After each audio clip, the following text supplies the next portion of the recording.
आज हम पढ़ेंगे कक्षा 8 का साइंस विज्ञान अध्याय 7 पौधे एवं जंतुओं का संरक्षण। आपने पौधे देखे, तरह तरह के जंतु देख रखे, उनका संरक्षण मतलब संरक्षण करना, उनकी सुरक्षा करना।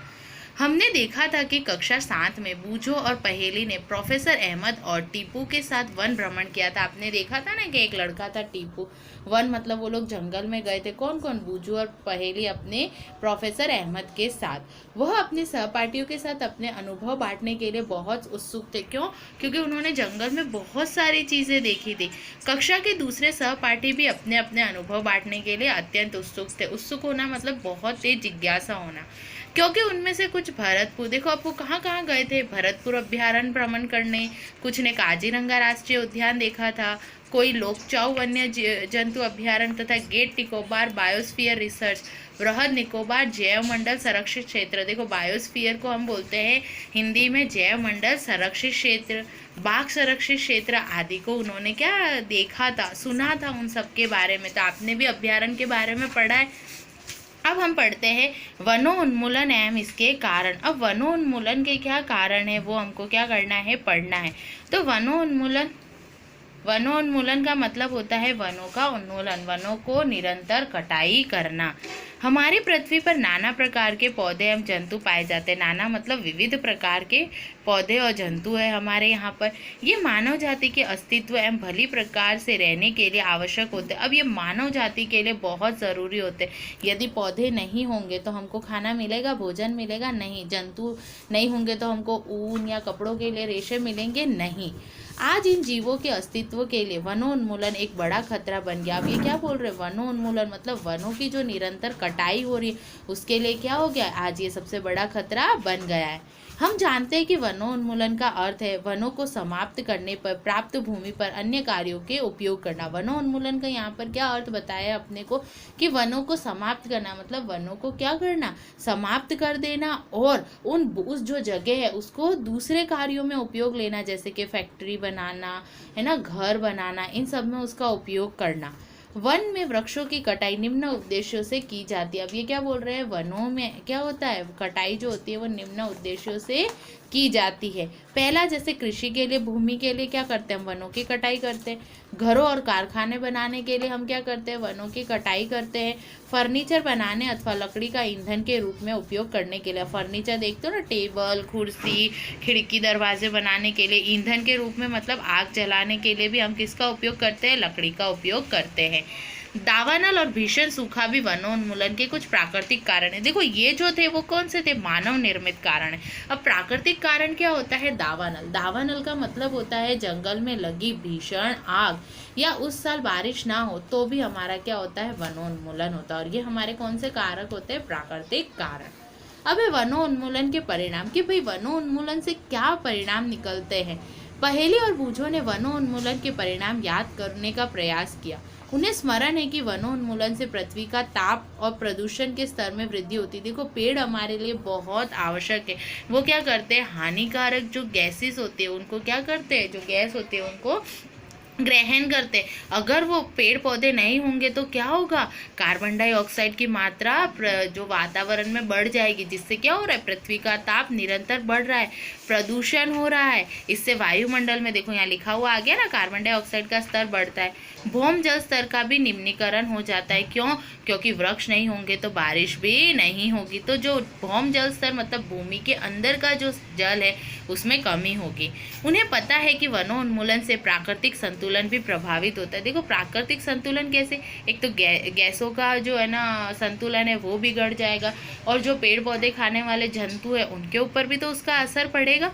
प्रोफेसर अहमद ने उन्हें बताया कि यदि वृक्षों को इसी तरह अनवरत कटाई करती जाए, अनवरत मतलब बिना रुके यदि उनकी कटाई की जाएगी रही है तो वर्षा एवं भूमि की उर्वरकता में कमी आ जाएगी। देखो वर्षा नहीं होगी तो भूमि को पानी नहीं मिलेगा और उसकी जो उर्वरा शक्ति होती है, उर्वरकता मतलब उपजाऊपन होता है, वो कम हो जाएगा। इसके अतिरिक्त बाढ़ तथा सूखे जैसी प्राकृतिक आपदाओं की संभावना बढ़ जाती है। या तो कहीं बाढ़ आ जाएगी या कहीं क्या हो जाएगी, प्राकृतिक आपदाएं। जैसे अभी आपने देखा है ना, कोरोना के साथ साथ हमने देखा बहुत से जगह बहुत सी जगह क्या हो गया, बाढ़ आ गई है ना, भूस्खलन होने लगा, तो ये सारी समस्याएं बढ़ने लगेगी। याद कीजिए कि प्रकाश संश्लेषण की क्रिया में पौधों को भोजन बनाने के लिए कार्बन डाइऑक्साइड की आवश्यकता होती है नहीं। हमने प्रकाश संश्लेषण प्रक्रिया पढ़ी थी, उसमें भोजन बनाने के लिए उनको कौन सी गैस की आवश्यकता होती थी, कार्बन डाइऑक्साइड की। कम वृक्षों का अर्थ है कार्बन डाइऑक्साइड के उपयोग में कमी आना। देखो अब आपने देखा ना, ग्लोबल वार्मिंग क्यों बढ़ गई है, क्योंकि हम क्या कर रहे हैं, पेड़ों को काट रहे हैं। यदि पेड़ क्या करेंगे, कार्बन डाइऑक्साइड गैस का उपयोग कम करेंगे, तो उससे क्या होगा, वायुमंडल में इसकी मात्रा बढ़ जाएगी। क्या हो जाएगा, वायुमंडल में इसकी मात्रा बढ़ जाएगी, क्योंकि कार्बन डाइऑक्साइड पृथ्वी द्वारा उत्सर्जित ऊष्मीय विकिरणों का प्रग्रहण कर लेती है। क्यों, क्योंकि वो क्या करती है कि यहाँ से जो क्योंकि क्या होता है कि कार्बन डाई जो ऑक्साइड होता है वो पृथ्वी से उत्सर्जित होने वाली ऊष्मा जो विकिरणें होती है उनका क्या करता है, प्रग्रहण करता है। अतः इसकी मात्रा में वृद्धि के परिणाम स्वरूप विश्व में उष्ण होता है। उष्ण मतलब गर्मी होती है। पृथ्वी के ताप में वृद्धि के कारण जल चक्र का संतुलन बिगड़ता है। देखो अब अगर पृथ्वी का ताप बढ़ेगा तो जो हमारा जल चक्र है वो भी बिगड़ जाएगा। क्यों, क्योंकि जो वातावरण है उसके अंदर क्या उष्णता है, तो वो क्या करेगी, पूरे वाष्प को सूखा कर देगी और वर्षा दर में कमी आती है, जिसके कारण क्या होता है, सूखा। मृदा के गुणों में परिवर्तन आने का मुख्य कारण वनोन्मूलन है। अब मृदा के परते हमने 7वीं कक्षा में पढ़ा था मृदा के बारे में कि उसके 4 संस्तर होते हैं। तो जो उपला स्तर होता है वो क्या होता है, उपजाऊ होता है। यदि हम वनोन्मूलन करते हैं तो वहाँ की मृदा के भौतिक गुणों पर क्या होता है, प्रभाव पड़ता है।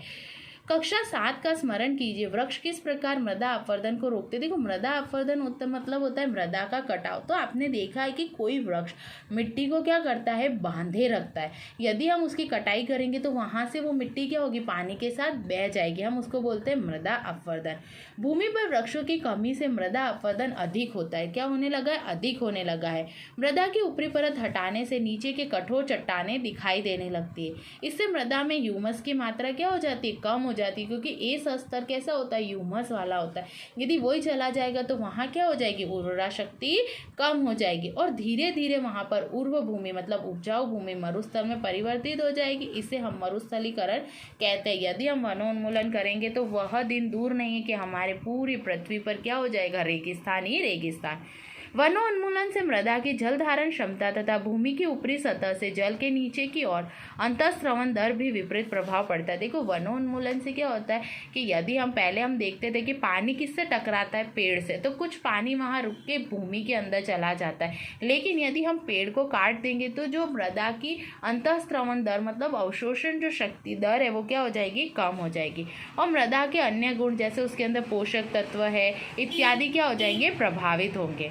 हमने कक्षा 7 में पढ़ा था कि वनों से हमें अनेक प्रकार के उत्पाद मिलते हैं। हमने देखा था वन से हमको कौन कौन से, जैसे लकड़ी मिलती है, फिर दवाई औषधीय पौधे वहाँ से मिलते हैं, हमको फल फूल सब वहाँ से मिलते हैं, बहुत सी चीज़ें मिलती है। हम वृक्षों की निरंतर कटाई करते रहेंगे तो क्या हमें ये उत्पाद मिलेंगे, नहीं, इसमें हमारे क्या हो जाएगी, कमी आ जाएगी। अब हम पढ़ते, हमने वनोन्मूलन पढ़ा, अब हम पढ़ते वन और वन्य प्राणियों का संरक्षण। वन मतलब पेड़ पौधे, जंगल और उस जंगल में रहने वाले प्राणियों की सुरक्षा संरक्षण कैसे किया जाए। वनोन्मूलन के प्रभाव जानने के पश्चात पहेली एवं बूझे चिंतित थे। वे प्रोफेसर अहमद के पास गए तथा उन्होंने पूछा कि वन एवं वन्य प्राणियों को किस प्रकार बचाया जा सके। हम वन और वन्य प्राणियों को किस प्रकार बचा सकते हैं। प्रोफेसर अहमद ने पहेली और बूझो और उनके सहपाठियों के लिए जैव मंडल संरक्षित क्षेत्र के भ्रमण का आयोजन रखा। देखो बेटा, जैव मंडल संरक्षित क्षेत्र कहाँ होते हैं, जहाँ वन वन्य प्राणी और उनके साथ मानव की संस्कृति का भी संरक्षण किया जाता है। ये बहुत बड़ा संरक्षित क्षेत्र होता है। इसके लिए उन्होंने पंचमढ़ी जैव मंडलीय संरक्षित नामक क्षेत्र को चुना। कहाँ पर, पंचमढ़ी जैव मंडलीय संरक्षित क्षेत्र। वे जानते थे कि इस क्षेत्र में पौधे एवं जंतु ऊपरी हिमालय की श्रृंखला और नीचे पश्चिमी घाट के समान है। मतलब वहाँ पर, ये कहाँ पर थे, हिमालय। प्रोफेसर अहमद का विश्वास है कि इस क्षेत्र की जैव विविधता कैसी अनूठी है। उन्होंने वन कर्मचारी श्री माधव जी से जैव मंडलीय संरक्षित क्षेत्र से बच्चों का मार्गनिर्देशन करने का अनुरोध किया। अब वहाँ पर कौन थे, कौन कर्मचारी थे, माधव जी। उनको कहा कि आप हमारे साथ इस जैव मंडलीय आरक्षित क्षेत्र में आइए और बच्चों को क्या कीजिए, मार्गदर्शन दीजिए, उसके बारे में बताइए। उन्होंने बताया कि जैविक महत्व के क्षेत्रों का संरक्षण हमारी राष्ट्रीय परंपरा का एक भाग है। हमारी राष्ट्रीय परंपरा का भाग क्या है कि हम वन वन्य जीवों प्राणियों का क्या करें, संरक्षण। ये इंपॉर्टेंट है। देखो, जैवमंडल पृथ्वी का वह भाग है जिसमें सजीव पाए जाते हैं जो अपना जीवन यापन करते हैं। जैवमंडल के अंदर देखो आपके 3 आते हैं, जलावरण, मदावरण और वातावरण। ये तीनों मिलकर जैवमंडल बनाते हैं। जैव विविधता का अर्थ है पृथ्वी पर पाए जाने वाले विभिन्न जीवों की प्रजातियां, उनके पारस्परिक संबंध और पर्यावरण में उनका संबंध क्या कहलाता है? जैव विविधता। क्योंकि हर जगह आप देखो आपको जैव विविधता देखने को मिलेगी, चाहे वो मृदा में हो, पेड़ पौधे में हो या प्राणियों में। माधव जी ने बच्चों को समझाया कि हमारे व्यक्तिगत प्रयासों और समाज के प्रयासों के अतिरिक्त सरकारी एजेंसियां भी वनों और वन्य जीव की सुरक्षा हेतु कार्यरत है। हम हमारे स्तर पर तो करते ही करते, साथ में कुछ ऐसी सरकारी एजेंसियां जो भी वन और वन्य प्राणियों के संरक्षण सुरक्षा का कार्य करती है। सरकार उनकी सुरक्षा और संरक्षण हेतु क्या बनाती है? नियम बनाती है कि यदि आपने नियम, विधियां और नीतियां बनाती है कि यदि आपने क्या करा, कानून बनाए कि यदि आपने इतना वृक्ष काटा और आपको पता चल गया तो आपको दंड होगा, या दंड कर भरना पड़ेगा या सजा मिलेगी। वन्य जंतु अभ्यारण्य, राष्ट्रीय उद्यान, जैवमंडलिक क्षेत्र इत्यादि पौधे और जंतुओं के लिए संरक्षित और सुरक्षित क्षेत्र घोषित किए गए। अब हम पढ़ेंगे वन्य जीव अभ्यारण्य क्या होता है, राष्ट्रीय उद्यान क्या होता है और जैवमंडल आरक्षित क्षेत्र क्या होते हैं।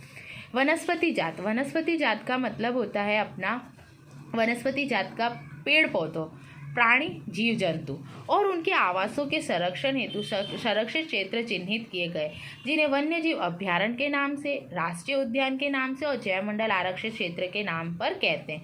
वृक्षारोपण, कृषि, चारागाह, वृक्षों की कटाई, शिकार, खाल प्राप्त करने हेतु शिकार इन क्षेत्रों पर निषिद्ध होता है। मतलब इसके ऊपर प्रतिबंध होता है। कहाँ कहाँ? अभ्यारण्य के अंदर, उद्यान के अंदर और जैव आरक्षित क्षेत्र के अंदर। तो वन्य जीव अभ्यारण्य क्या होता है? वह क्षेत्र जहाँ जंतु और उनके आवास किसी भी प्रकार के विक्षोभ से सुरक्षित रहे। विक्षोभ मतलब उनका शिकार ना हो, उन सबसे सुरक्षित रहे।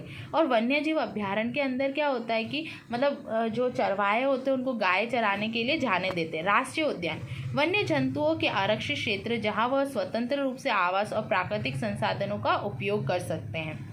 जैवमंडल आरक्षित क्षेत्र वो होते हैं जहाँ पौधे और जंतु संसाधन और उस क्षेत्र में आदिवासी जो लोग होते हैं उनके जीवन यापन हेतु मैंने विशाल संरक्षित क्षेत्र, मैंने आपको पहले ही बोला कि जैवमंडल आरक्षित क्षेत्र के अंदर पेड़ पौधे, प्राणियों के अतिरिक्त वहाँ रहने वाले जो लोग होते हैं उनकी संस्कृति का भी संरक्षण किया जाता है। अब हम पढ़ते हैं जैवमंडल आरक्षण क्षेत्र। प्रोफेसर अहमद और माधव जी के साथ बच्चों ने जैवमंडल आरक्षित क्षेत्र में प्रवेश किया, मतलब वो अब अंदर जाते हैं। माधव जी ने समझाया कि जैव विविधता के संरक्षण के उद्देश्य से जैवमंडल आरक्षित क्षेत्र बनाए गए। किसकी? जैव विविधता। हमने अभी पढ़ा जैव विविधता का मतलब क्या होता है?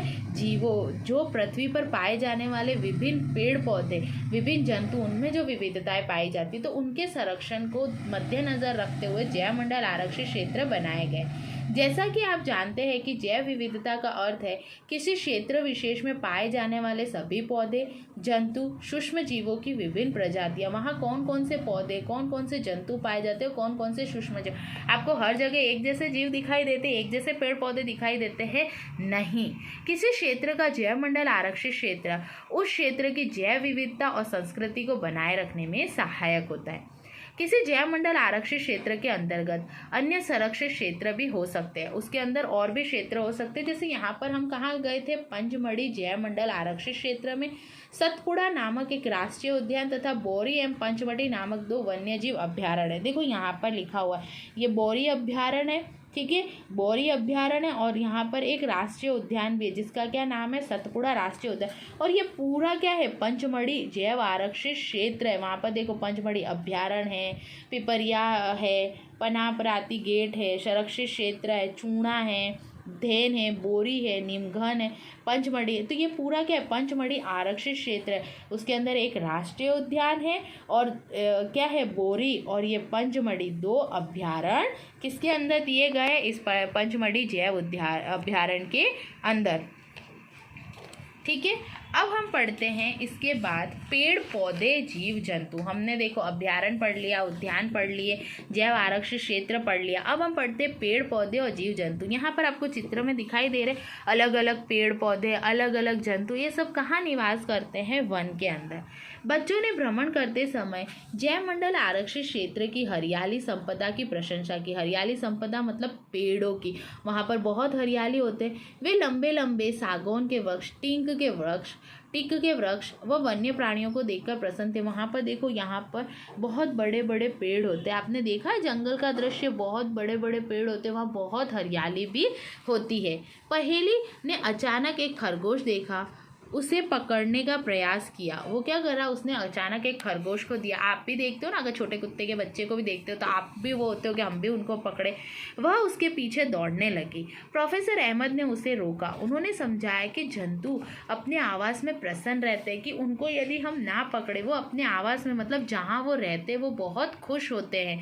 हमें उन्हें परेशान नहीं करना चाहिए। जहाँ हम रहते हैं यदि हमको कोई पकड़ने आए तो हम भी परेशान हो जाते।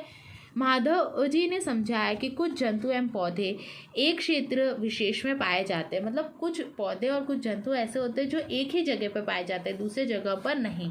किसी विशेष क्षेत्र में पाए जाने वाले पेड़ पौधे उस क्षेत्र के वनस्पति जात तथा जीव जंतु प्राणी जात कहलाते हैं। देखो, अगर वनस्पति है, पेड़ पौधे, तो उसको हम वनस्पति जात कहते हैं, जीव जंतु है तो हम उसको प्राणी जात कहते हैं।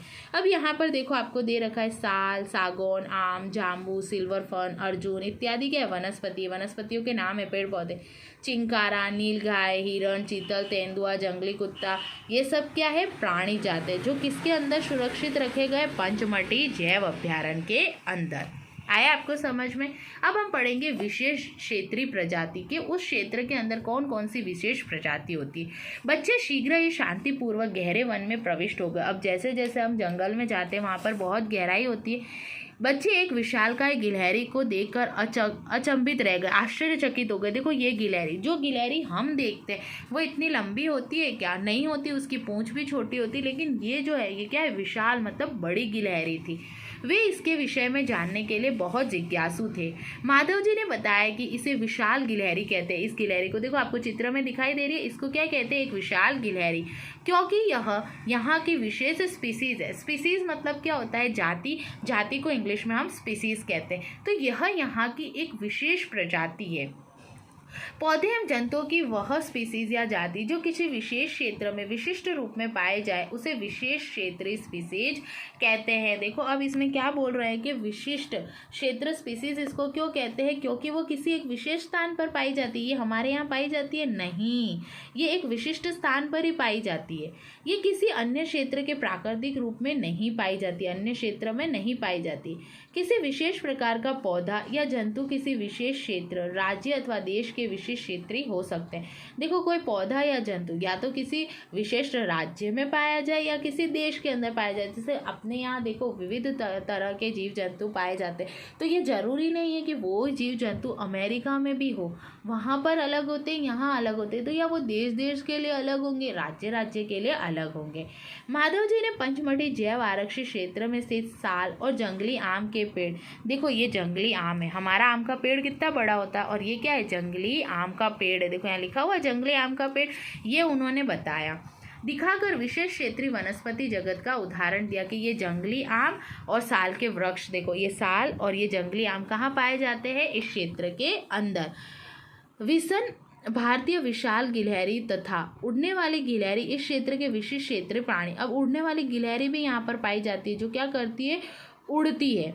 प्रोफेसर अहमद ने बताया कि इसके अलावा आवास को नष्ट करते बढ़ती हुई जनसंख्या एवं नई स्पीसीज में प्रवेश विशेष क्षेत्रीय स्पीसीज के प्राकृतिक आवास पर प्रभाव पड़ सकता है तथा इनके अस्तित्व को खतरा हो सकता है। अब वो क्या बोल रहे हैं, ये विशाल गिलहरी जो इस आवास में कहाँ पर, पंचमढ़ी जो जैव आरक्षित मंडल है उसके अंदर पाई जाती है। जैव आरक्षित मंडल में यदि ये जो हमारी जनसंख्या में वृद्धि हो रही है मनुष्य की, तो हम क्या कर रहे हैं, वनों को काट रहे हैं। यदि हम वनों को काटेंगे तो इनका अस्तित्व क्या हो जाएगा, खतरे में पड़ जाएगा। देखो अब यहाँ पर है, स्पीसीज सजीवों की समष्टि का वह समूह है जो एक दूसरे के अंतर जनन करने में सक्षम होते हैं, एक दूसरे के साथ जनन प्रक्रिया करते हैं। इसका अर्थ है कि एक जाति के सदस्य केवल अपनी जाति के सदस्यों के साथ या अन्य जाति के सदस्यों को छोड़कर जननक्षम संतान उत्पन्न करते हैं, या अपने जाति के साथ ही जनन करके अपनी संतान उत्पन्न करते हैं।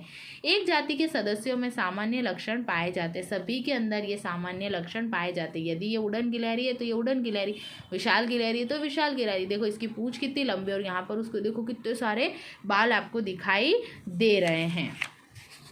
वन्य जीव अभ्यारण्य। अब हम पढ़ते हैं वन्य जीव अभ्यारण्य के बारे में।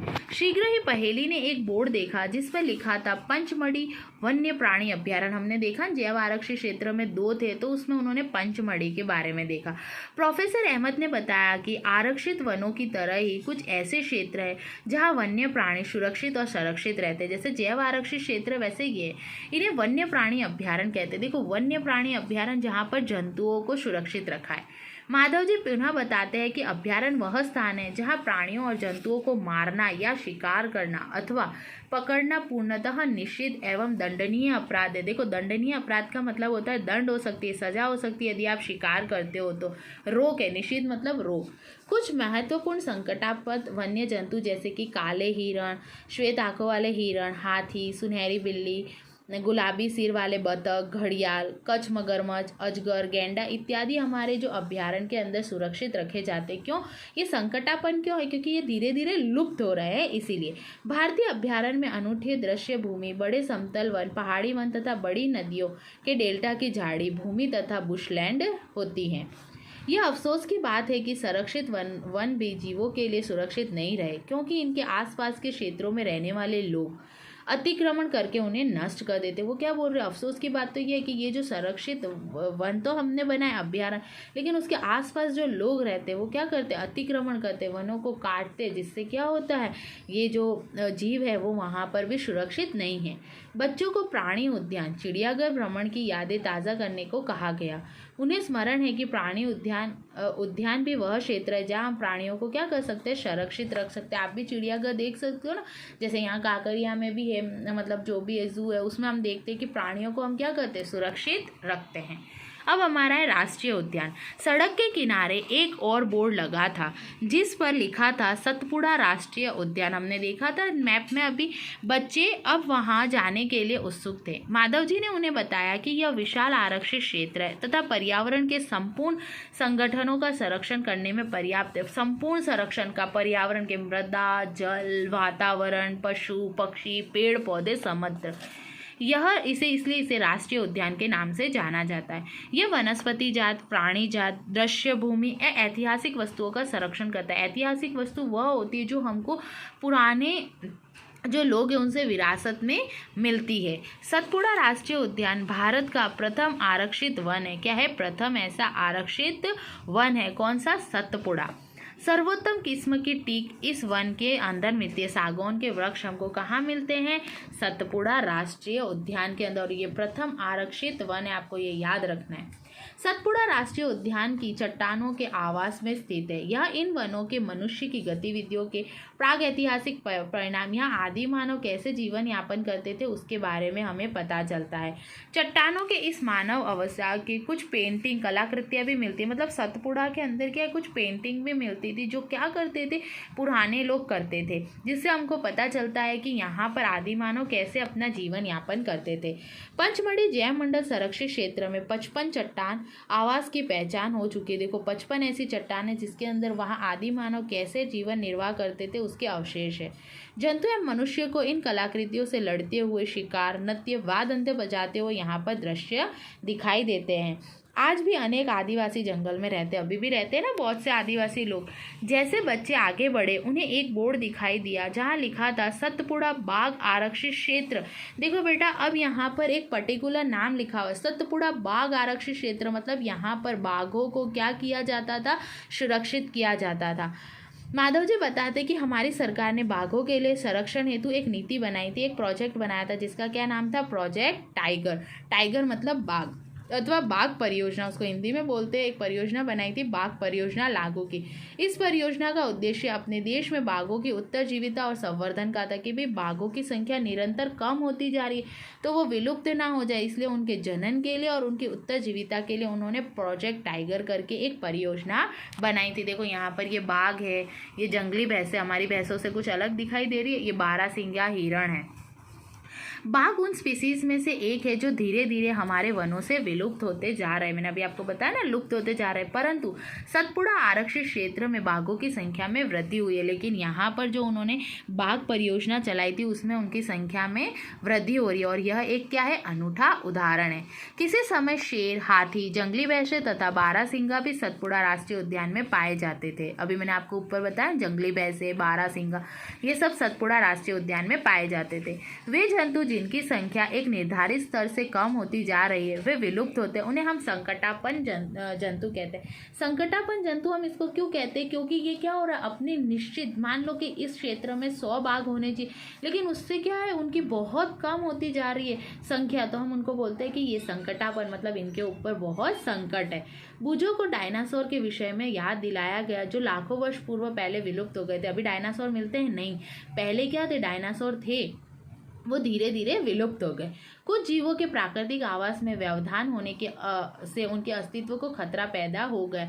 व्यवधान मतलब क्या होता है, बाधा। उनके आवास में जो उनकी प्राकृतिक आवास है, निवास स्थान है, वहाँ हम क्या कर रहे हैं, यदि बाधा उत्पन्न करते तो उनके अस्तित्व को खतरा होता है। आज हमारे घर से हमको कोई निकाल दे तो हम कब तक अपना जीवन यापन कर सकते हैं, वैसा उनके साथ होता है। प्रोफेसर अहमद ने बताया कि पौधे और जंतुओं के संरक्षण के उद्देश्य से सभी राष्ट्रीय उद्यान में कड़े नियम लागू किया गया। देखो यहाँ पर मानवीय गतिविधियों जैसे चराना, अवैध शिकार, जानवरों को पकड़ना या मारना, जलावन, पौधों की लकड़ी एवं औषधीय पौधे एकत्रित करने का कोई स्वीकार नहीं किया जाता। यहाँ पर किसी तरह का कोई स्वीकार नहीं किया जाता। माधव पहेली जी को बताते हैं कि बड़े जंतुओं की अपेक्षा छोटे जंतुओं के विलुप्त होने की संभावना कहीं अधिक होती है। क्यों, बड़े जो जंतु होते हैं वो कहीं और जाकर अपना जीवन यापन कर सकते हैं लेकिन छोटे जंतु नहीं। अक्सर हम सांप, मेंढक, छिपकली, चमगादड़ और उल्लू इत्यादि को निर्दयता से मार देते या नहीं मारते, सांप से हमको डर लगता है ये सब, और पारितंत्र में उनके महत्व के विषय में सोचते भी नहीं। देखो यदि हम इन छोटे छोटे जीव को मारेंगे तो हमारा जो पारितंत्र है वो क्या हो जाएगा, अस्त व्यस्त हो जाएगा। यद्यपि वे आकार में छोटे होते परंतु पारितंत्र में उनका योगदान अनदेखा नहीं किया जा सकता। वे आहार जाल आहार श्रृंखला के भाग है। इसके बारे में कक्षा 7 में हम पढ़ चुके कि आहार जाल क्या होता है, आहार श्रृंखला क्या होती है। यदि हम इसको मारेंगे, सांप को मार दिया तो मेंढकों की संख्या ज़्यादा होगी, मेंढक को मार दिया तो क्या हो जाएगा, जो हमारे दूसरे कीट है उनकी संख्या, तो वैसे हमारा जो आहार जाल आहार श्रृंखला प्रभावित होती है।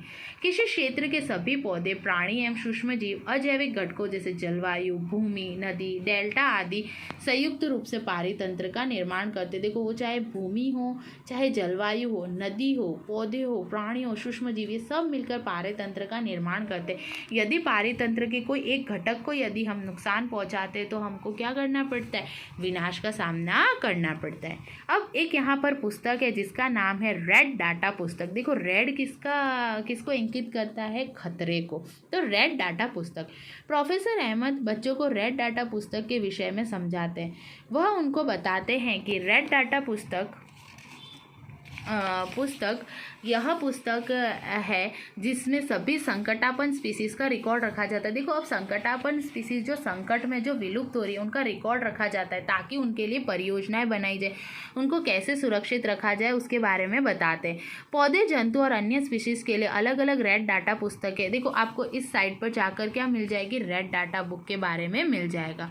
अब आपका आता है प्रवास। माधव जी के निर्देशन में भ्रमण पार्टी गहरे वन में प्रवेश कर गई थी। वह तवा संरक्षित क्षेत्र में कुछ समय आराम किया। वहाँ एक और संरक्षित क्षेत्र जिसका नाम था तवा। पहेली ने नदी के समीप कुछ पक्षी देखे। माधव जी बताते यह प्रवासी पक्षी वो होते हैं बेटा जो सुदूर देश से, दूसरे देश से हमारे यहाँ पर आते हैं। ये पक्षी संसार के अन्य भागों से उड़कर हमारे आते हैं, हम उनको प्रवासी पक्षी कहते हैं।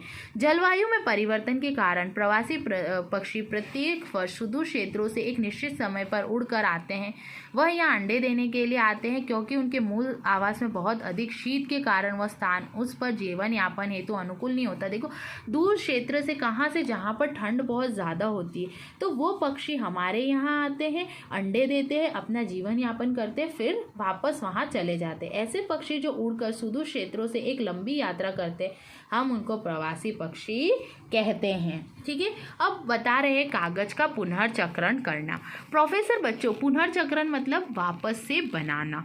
प्रोफेसर अहमद बच्चों का ध्यान वनोन्मूलन की एक और कारण की ओर आकर्षित करने लगे।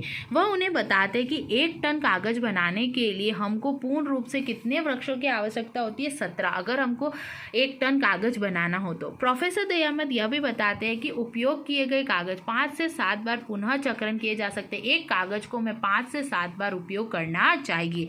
यदि कोई छात्र एक दिन में मात्र 1 कागज की बचत करेगा तो वर्ष भर में अनेक वृक्षों को हम बचा सकते हैं।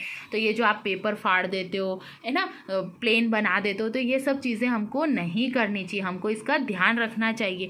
तो हम क्या कर सकते हैं, उनका पुनर्चक्रण कर सकते हैं, उनको पुनः उपयोग में ले सकते हैं। इसके द्वारा हम न केवल वृक्षों को बचाएंगे वरन कागज उत्पाद में उपयोग होने वाले जल और ऊर्जा की भी बचत करेंगे। ना वृक्षों को नहीं, खाली पानी और ऊर्जा को भी हम बचा सकते हैं। और साथ ही जो हानिकारक रसायन जो पेपर बनाने में उपयोग किया जाता है, उनका भी हम क्या कर सकते हैं, उनके में भी कमी ला सकते हैं। अब आपका आता है पुनः